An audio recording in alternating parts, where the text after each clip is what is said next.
എന്താ എന്താ പ്രശ്നം? അറിഞ്ഞില്ലേ? ഇല്ല. എന്നാ വാ. നടൻ ജയസൂര്യക്കെതിരെ വീണ്ടും കേസ് എന്ന വാർത്ത കൂടി ഇപ്പോൾ പ്രേക്ഷകരെ തേടിയെത്തുകയാണ്. സംഗതി കുഴപ്പത്തിലേക്ക് നീങ്ങിക്കൊണ്ടിരിക്കുക.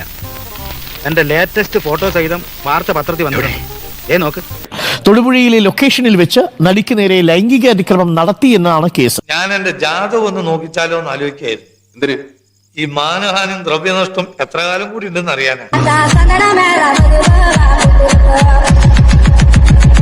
അപ്പോൾ ഞാൻ അവിടുത്തെ ടോയ്ലറ്റിൽ പോയിട്ട് വരുമ്പം എന്റെ പുറകിൽ നിന്ന് കയറി ഈ ജയസൂര്യ പെട്ടെന്ന് കയറി കെട്ടിപ്പിടിച്ചപ്പോൾ തിരിഞ്ഞിങ്ങനെ നോക്കിയപ്പോഴത്തേക്കും എന്റെ ചുണ്ടിലോട്ട് അമർത്തി ചുംബിച്ചു പുള്ളിക്കാരൻ. അത് എന്റെ ലൈഫിൽ എനിക്ക് ഒരിക്കലും മറക്കാൻ പറ്റാത്ത ഒരു കാര്യമാണ്.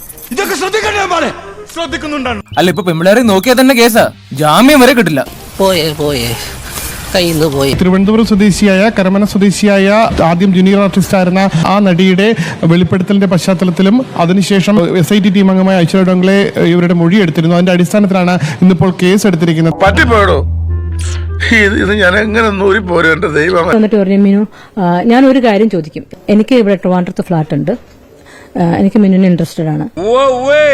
താല്പര്യം നമുക്ക് ഫ്ലാറ്റിൽ വെച്ച് കാണാം. ഈ നാടിന്റെ ഈ അവസ്ഥയ്ക്ക് കാരണം ഇവന്മാരെ പോലുള്ള ഈരകാല മൃഗങ്ങളാണ്. ഇവരെ മാതൃകാപരമായി ശിക്ഷിക്കണം.